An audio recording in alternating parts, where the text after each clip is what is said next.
اعوذ باللہ من الشیطان الرجیم، بسم اللہ الرحمن الرحیم۔ تخلیق سے پہلے اللہ کہاں تھا؟ امائے ازل جب صرف وہی تھا۔ کبھی اپنے دل سے یہ سوال کیا ہے کہ تخلیق سے پہلے کیا تھا؟ جب نہ زمین تھی، نہ آسمان، نہ وقت تھا، نہ لمحہ، نہ دن تھا، نہ رات، نہ فرشتے، نہ جنات، نہ عرش، نہ کرسی، تب کون تھا؟ اے طالب حق، اس وقت صرف ایک حقیقت تھی، ذات حق، وہی اول، وہی آخر، وہی ظاہر، وہی باطن، ایک ایسا سمندر جس کی کوئی حد نہ تھی، نہ اس میں موج تھی، نہ کنارہ، نہ جدا رنگ، نہ جدا نام، صرف احدیت تھی۔ صوفیہ فرماتے ہیں کہ اس مقام کو مائے کہا جاتا ہے، ایسا غیب کہ جہاں عقل داخل ہی نہیں ہو سکتی، جہاں سوال ختم ہو جاتے ہیں اور صرف حیرت باقی رہتی ہے۔ وہاں کوئی میں نہ تھا، کوئی تو نہ تھا، نہ بندہ تھا، نہ عبادت، نہ جنت تھی، نہ دوزخ، صرف اللہ اپنی ذات کے ساتھ تھا۔ حضور اکرم صلی اللہ علیہ وآلہ وسلم فرماتے ہیں، یعنی اللہ تھا اور اس کے سوا کچھ بھی نہ تھا۔ یہ حدیث انسان کے سارے غرور کو توڑ دیتی ہے۔ جس دنیا پر انسان ناز کرتا ہے وہ بھی کبھی نہ تھی۔ جس جسم کو انسان اپنی پہچان سمجھتا ہے وہ بھی عدم میں گم تھا۔ اصل حقیقت صرف ذات الہی تھی۔ پیارے دوستو، مگر پھر راز محبت حرکت میں آیا۔ ذات حق نے اپنے حسن ازلی کو ظاہر کرنا چاہا۔ یہ چاہت انسانی خواہش جیسی نہیں تھی بلکہ تجلیہ محبت تھی، جسے خاموش سمندر کے اندر اچانک نور کی لہریں اٹھنے لگیں۔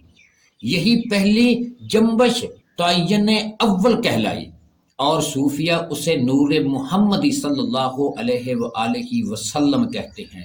یاد رکھو پیارے دوستو، سب سے پہلی تخلیق مٹی نہیں تھی، سب سے پہلی تخلیق نور تھا۔ وہ نور جس میں بعد میں کائنات کے تمام رنگ پیدا ہوئے، سورج، چاند، ستارے، فرشتے، روئیں، زمین، آسمان، سب اسی نور کے مظاہرے بنے۔ لیکن ایک راز یہاں بھی پوشیدہ ہے، موجیں الگ الگ دکھائی دیتی ہیں مگر سمندر ایک ہی دکھائی دیتا ہے۔ کائنات میں جتنی کثرت نظر آتی ہے اس کے پیچھے وحدت کا راز چھپا ہوا ہے۔ انسان خود کو الگ سمجھتا ہے، اسی لیے خوف، نفرت، حسد اور تکبر میں گرفتار ہوا ہے۔ انسان خود کو الگ سمجھتا ہے، اس لیے خوف، نفرت، حسد اور تکبر میں گرفتار ہو جاتا ہے۔ اگر وہ اپنے باطن میں اتر جائے تو اسے معلوم ہوگا کہ اصلی حقیقت صرف وہ ہے۔ اے عاشق، اپنے دل کے اندر جھانک، وہ خاموشی محسوس کر جہاں خیالات بھی ختم ہو جاتے ہیں۔ وہی دروازہ احدیت کی طرف کھلتا ہے۔ جتنا انسان دنیا کے شور سے دور ہوتا ہے اتنا ہی وہ حقیقت کے قریب آنے لگتا ہے۔ پیارے دوستو، مگر یہ راستہ آسان نہیں۔ اس سمندر میں نفس سب سے بڑی دیوار بنتا ہے۔ نفس انسان کو جدا دیکھنا چاہتا ہے جبکہ روح وحدت کی طرف بلاتی ہے۔ اس لیے صوفیہ ہمیشہ ذکر، خاموشی، مراقبہ اور عشق رسول صلی اللہ علیہ وآلہ وسلم پر زور دیتے ہیں، کیونکہ محمدی نور کے بغیر انسان اس راز کو مکمل طور پر نہیں سمجھ سکتا۔ پیارے دوستو، احدیت کو عقل سے نہیں دل سے محسوس کیا جاتا ہے۔ جب دل پر دنیا کے گرد بیٹھ جاتی ہے تو حقیقت چھپ جاتی ہے، اور جب دل پاک ہوتا ہے تو بندہ ہر شے میں اس کی جھلک دکھائی دیتی ہے۔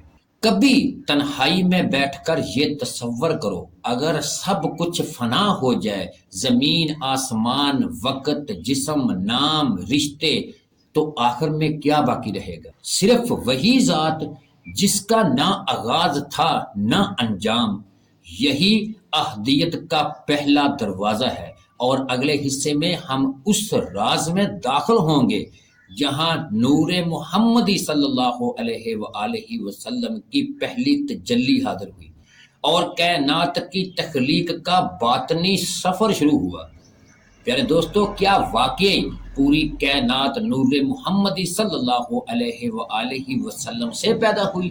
اور ہمہ اوسط کا اصلی راز کیا ہے؟ اگلے حصے میں ایک ایسا صوفیانہ راز کھلے گا جو شاید آپ نے پہلے کبھی نہ سنا ہو۔ اگر آپ کو یہ روحانی سفر پسند آ رہا ہے تو کمنٹ میں لکھیں اللہ ہو، اور ہمارے چینل انمول کلام کو سبسکرائب ضرور کریں تاکہ اگلا حصہ آپ تک فوراً پہنچ سکے۔ نور محمدی صلی اللہ علیہ وآلہ وسلم، پہلی تجلی کا راز۔ اے متلاشی حقیقت، پچھلے حصے میں تم نے جانا کہ تخلیق سے پہلے صرف ذات حق تھی، نہ کوئی آواز، نہ کوئی سایہ، نہ کوئی جہان، صرف احدیت کا بے کنارہ سمندر۔ مگر پھر اس خاموش سمندر میں پہلی نورانی جنبش پیدا ہوئی۔ یہی وہ لمحہ تھا جس صوفیہ تعین اول کہتے ہیں، اور اسی تعین اول کو حقیقت محمدیہ صلی اللہ علیہ وآلہ وسلم کہا جاتا ہے۔ یہ راز عقل سے زیادہ عشق کا موضوع ہے، کیونکہ یہاں الفاظ کم پڑے جاتے ہیں اور کفیت بولنے لگتی ہے۔ حضور صلی اللہ علیہ وآلہ وسلم صرف دنیا میں آنے والی ایک مقدس ہستی نہیں، بلکہ نور ازل کا وہ مظہر ہے جس کے ذریعے کائنات نے وجود پایا۔ صوفیہ فرماتے ہیں جب اللہ نے اپنے حسن کو ظاہر کرنا چاہا تو سب سے پہلے نور محمدی صلی اللہ علیہ وآلہ وسلم کو پیدا فرمایا۔ پھر اسی نور سے تمام ارواح، تمام آسمان، تمام زمانے اور تمام جہان تخلیق کیے گئے۔ سوچو، جب سورج نکلتا ہے تو اس کی روشنی ہزاروں چیزوں پر پڑتی ہے، ہر شے الگ الگ نظر آتی ہے، مگر روشنی ایک ہی سورج سے آتی ہے۔ اسی طرح پوری کائنات مختلف شکلوں میں نظر آتی ہے، مگر اس کی اصل ایک ہی نور ہے۔ یہی وجہ ہے کہ عاشقان رسول صلی اللہ علیہ وآلہ وسلم جب درود پڑھتے ہیں تو ان کے دلوں میں عجیب سکون اترتا ہے، کیونکہ درود صرف الفاظ نہیں بلکہ اصل نور سے تعلق کا ذریعہ ہے۔ انسان جتنا زیادہ محمدی نور کے قریب ہوتا جاتا ہے اتنا ہی اس کے اندر کے اندھیرا ختم ہوتے جاتے ہیں۔ لیکن یہاں ایک بہت بڑا راز پوشیدہ ہے۔ شیطان انسان کو دنیا میں الجھا کر اس نور سے دور کرنا چاہتا ہے۔ وہ چاہتا ہے کہ انسان صرف ظاہری دنیا میں گم رہے اور اپنی اصلی حقیقت کو بھول جائے۔ اس لیے آج انسان کے پاس معلومات تو بہت ہیں مگر سکون نہیں، علم تو ہے مگر معرفت نہیں۔ اے عاشق رسول، اے عاشق، کبھی خاموشی میں درود پڑھ کر اپنے دل پر توجہ دو، تم محسوس کرو گے کہ اندر کوئی دروازہ آہستہ آہستہ کھل رہا ہے۔ یہ وہی دروازہ ہے جو انسان کو وحدت کی طرف لے جاتا ہے۔ صوفیہ کہتے ہیں کہ جو اپنے دل میں نور محمدی صلی اللہ علیہ وآلہ وسلم کو جگا لے، اس کے لیے کائنات کے راز آسان ہو جاتے ہیں، کیونکہ حقیقت محمد صلی اللہ علیہ وآلہ وسلم وہ آئینہ ہے جس میں اللہ کی صفات کی جھلک نظر آتی ہے۔ یہی وجہ ہے کہ اولیاء اللہ ہمیشہ عاشق رسول صلی اللہ علیہ وآلہ وسلم کو روحانی سفر کی بنیاد قرار دیتے ہیں۔ صرف عبادت کافی نہیں، جب تک دل میں محبت کی آگ روشن نہ ہو۔ محبت ہی وہ طاقت ہے جو بندے کو نفس سے نکال کر قرب الہی تک پہنچاتی ہے، تو اس کے اندر کے اندھیرے بے چین ہونے لگتے ہیں۔ نفس، غرور، حسد اور دنیا کی محبت اس کے راستے میں دیوار بن جاتے ہیں۔ اسی لیے ہر سالک کو صبر، ذکر اور مجاہدہ کرنا پڑتا ہے۔ کبھی سوچیں، اگر یہ پوری کائنات نور سے بنی ہے تو پھر انسان دوسروں سے نفرت کیوں کرتا ہے، کیوں خود کو الگ سمجھتا ہے؟ اصل میں پردہ نظر کا ہے۔ جو شخص حقیقت دیکھ لیتا ہے اس کے لیے ہر مخلوق میں رب کی نشان ظاہر ہونے لگتی ہے۔ یہی وحدت کا آغاز ہے، اور اگلے حصے میں ہم اس راز میں داخل ہوں گے جہاں وحدت سے وحدیت ظاہر ہوئی، جہاں ایک نور ہزاروں رنگوں میں تقسیم ہو کر کائنات بن گیا۔ پیارے دوستو، کیا واقعی ہم سب ایک ہی نور کے مختلف مظاہر ہیں؟ اور انسان اپنے اندر پوشیدہ امہ تک کیسے پہنچ سکتا ہے؟ اگلے حصے میں ایک ایسا باطنی راز کھلے گا جو دل کو ہلا کر رکھ دے گا۔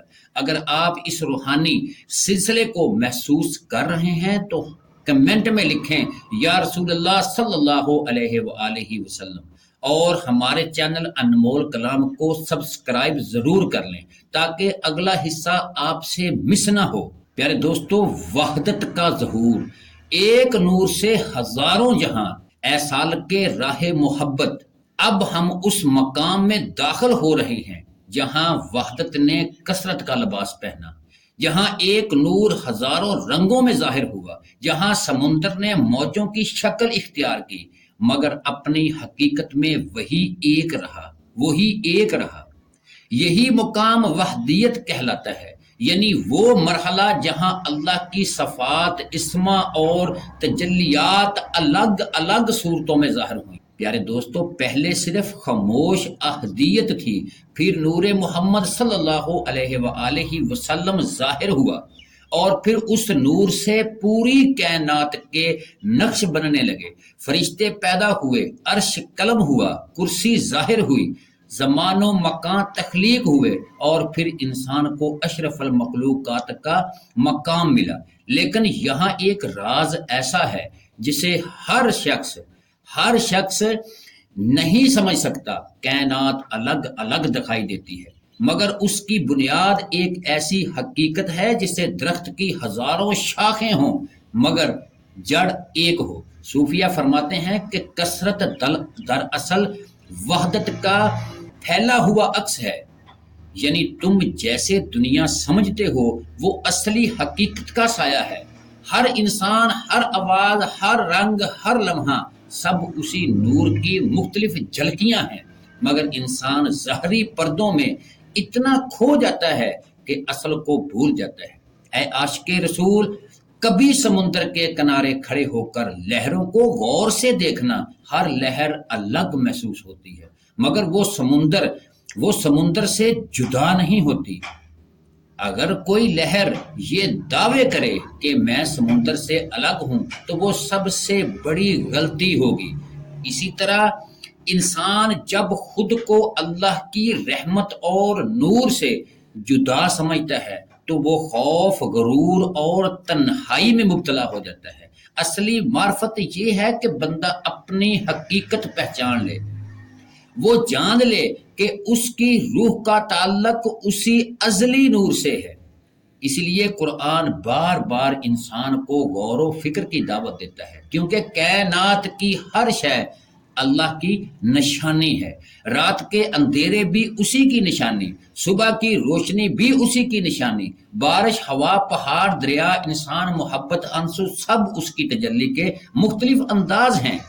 لیکن افسوس، انسان ظاہری آنکھ سے دیکھتا ہے، باطن کی آنکھ سے نہیں، اس لیے وہ صرف شکلیں دیکھتا ہے، حقیقت نہیں۔ وہ لہروں میں الجھ جاتا ہے اور سمندر بھول جاتا ہے۔ صوفیہ کہتے ہیں کہ جب دل پاک ہو جاتا ہے تو انسان ہر چیز میں اس کی جھلک محسوس کرتا ہے، پھر نفرت ختم ہونے لگتی ہے، غرور ٹوٹنے لگتا ہے، اور بندہ سمجھ جاتا ہے کہ اصل طاقت، اصل حسن اور اصل وجود صرف اللہ کا ہے۔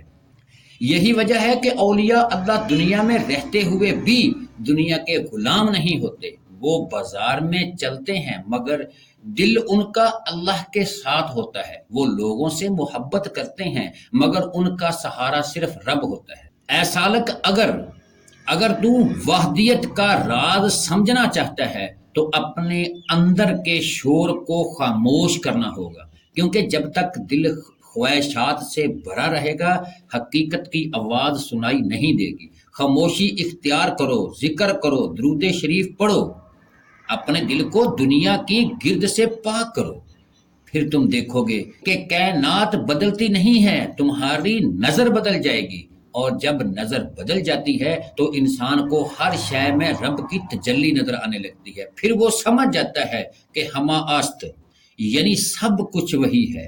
مگر یہاں ایک بہت بڑا سوال باقی رہ جاتا ہے کہ اگر سب کچھ اس کی تجلی ہے تو پھر انسان اللہ سے دور دور کیوں محسوس کرتا ہے؟ یہی راز اگلے حصے میں کھلے گا، جہاں تم نفس، حجاب اور فنا کے سب سے خطرناک روحانی رازوں میں داخل ہوں گے۔ پیارے دوستو، کیا انسان اور اللہ کے درمیان سب سے بڑا پردہ، سب سے بڑا حجاب نفس ہے؟ اور فنا فی اللہ کیا اصلی مطلب کیا ہے؟ اگلا حصہ آپ کی روح کو جھنجھوڑ کر رکھ دے گا۔ اگر آپ یہاں تک پہنچ گئے ہیں تو کمنٹ میں لکھیں اللہ اکبر، اور ہمارے چینل انمول کلام کو ضرور سبسکرائب کریں تاکہ یہ روحانی سفر آپ سے جڑا رہے۔ نفس کا حجاب، انسان اللہ سے دور کیوں محسوس کرتا ہے؟ پیارے دوستو، اے طالب حقیقت، اگر سب کچھ اس کی تجلی ہے، اگر ہر راز اس کے نور سے قائم ہے، اگر انسان کی روح بھی اسی ازلی حقیقت سے جڑی ہوئی ہے، تو پھر انسان اللہ سے دور کیوں محسوس کرتا ہے؟ یہی وہ سوال ہے جس نے صدیوں سے سالکین کو بے چین کر رکھا ہے، اور اس کا جواب ایک لفظ میں چھپا ہوا ہے، نفس۔ نفس وہ پردہ ہے جو بندے اور رب کے درمیان حائل ہو جاتا ہے۔ وہ انسان کو اس کی اصل حقیقت بھلا دیتا ہے، وہ انسان کے دل میں کا بت کھڑا کر دیتا ہے۔ یاد رکھو، جہاں میں باقی ہے وہاں وہ پوری طرح ظاہر نہیں ہوتا۔ احدیت کے سمندر میں کوئی میں نہ تھی، مگر جب انسان دنیا میں آیا تو اس نے خود کو الگ سمجھنا شروع کر دیا۔ یہی جدائی کا احساس اصلی حجاب ہے۔ صوفیہ فرماتے ہیں کہ سب سے بڑا شرک انسان کا اپنے نفس پر یقین ہے، کیونکہ نفس انسان کو یہ احساس دلاتا ہے کہ طاقت اس کی اپنی ہے، علم اس کا اپنا ہے، حسن اس کا اپنا ہے، حالانکہ حقیقت میں ہر چیز عارضی ہے۔ آج انسان دولت پر فخر کرتا ہے، کل وہ مٹی میں ہوگا۔ آج انسان اپنے جسم پر ناز کرتا ہے، کل وہ خاک میں ہو جائے گا۔ جو چیز فنا ہونے والی ہے وہ اصلی حقیقت کیسے ہو سکتی ہے؟ اے عاشق، نفس ہمیشہ شور پیدا کرتا ہے۔ وہ چاہتا ہے کہ انسان دنیا کی خواہشات میں گم رہے، اور اسی لیے جب بندہ ذکر کرنے بیٹھتا ہے تو خیالات کا طوفان اٹھتا ہے، جب نماز میں کھڑا ہوتا ہے تو دنیا کے وسوسے آ جاتے ہیں۔ یہی نفس کی چال ہے۔ شیطان صرف وسوسہ دیتا ہے، مگر نفس ان وسوسوں کو قبول کرتا ہے۔ اس لیے صوفیہ نے نفس کے خلاف جہاد کو سب سے بڑا جہاد کہا ہے، مگر سوال یہ ہے کہ نفس کا پردہ ہٹے گا کیسے؟ اس کا پہلا راستہ ذکر ہے، کیونکہ ذکر دل کو زندہ کرتا ہے۔ جب انسان اللہ اللہ کہتا ہے تو آہستہ آہستہ دل کے زنگ اترنے لگتے ہیں۔ دوسرا راستہ عاشق رسول صلی اللہ علیہ وآلہ وسلم ہے، کیونکہ محمدی نور وہ آئینہ ہے جو انسان کو اس کی اصلی حقیقت دکھاتا ہے۔ جو شخص حضور صلی اللہ علیہ وآلہ وسلم سے سچی محبت کرتا ہے، اس کے دل میں دنیا کی محبت کم ہونے لگتی۔ تیسرا راستہ فنا ہے۔ فنا کا مطلب جسم کا ختم ہونا نہیں، بلکہ میں کا ختم ہونا ہے۔ یہی بندہ اپنی انا، غرور، خواہشات اور چھوٹے تعارف کو چھوڑ دے۔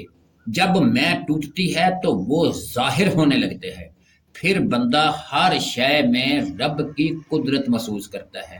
پھر عبادت رسم نہیں رہتی بلکہ ملاقات بن جاتی ہے۔ اے سالک، کبھی خاموشی میں اپنے دل سے پوچھو تم واقعی کون ہو؟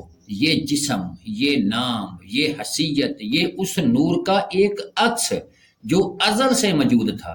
یہ سوال انسان کے اندر انقلاب پیدا کر دیتا ہے۔ کیونکہ جب بندہ اپنی حقیقت پہچان لیتا ہے تو دنیا کے خوف ختم ہونے لگتے ہیں، پھر لوگ کیا کہتے ہیں کہ اس کی اہمیت کم ہو جاتی ہے، پھر دل صرف ایک ہی دروازہ ڈھونڈتا ہے، اللہ کا دروازہ۔ لیکن یاد رکھو، فنا کا سفر آسان نہیں، اس راستے میں آزمائش انتہائی زیادہ، تنہائیاں، خاموشیاں اور اندرونی جنگیں آتی ہیں۔ اس لیے ہر سالک کو ایک کامل مرشد کی ضرورت ہوتی ہے جو اسے نفس کے دھوکوں سے بچا سکتا ہے۔ مرشد وہ چراغ ہے جو اندھیرے راستوں میں نور دیتا ہے، ورنہ انسان کبھی کبھی اپنے ہی نفس کو حقیقت سمجھ بیٹھتا ہے۔ اور اگلے حصے میں ہم اس عظیم راز کو کھولیں گے جہاں فنا فی اللہ اور بقا باللہ کے اسرار کھلیں گے، یہاں سالک اپنی ذات کھو کر اصل زندگی حاصل کرتا ہے۔ کیا فنا فی اللہ کے بعد انسان واقعی ایک نئی روحانی زندگی پاتا ہے؟ اور بقا باللہ کا وہ راز کیا ہے جس سے اولیاء چھپا کر رکھتے ہیں؟ اگر آپ اس روحانی سفر میں ہمارے ساتھ ہیں تو کمنٹ میں لکھنے اللہ ہو، اور ہمارے چینل انمول کلام کو سبسکرائب ضرور کریں تاکہ اگلا راز آپ تک فوراً پہنچ سکے۔ پیارے دوستو، ہم اجازت چاہتے ہیں، وما علینا الا البلاغ المبین۔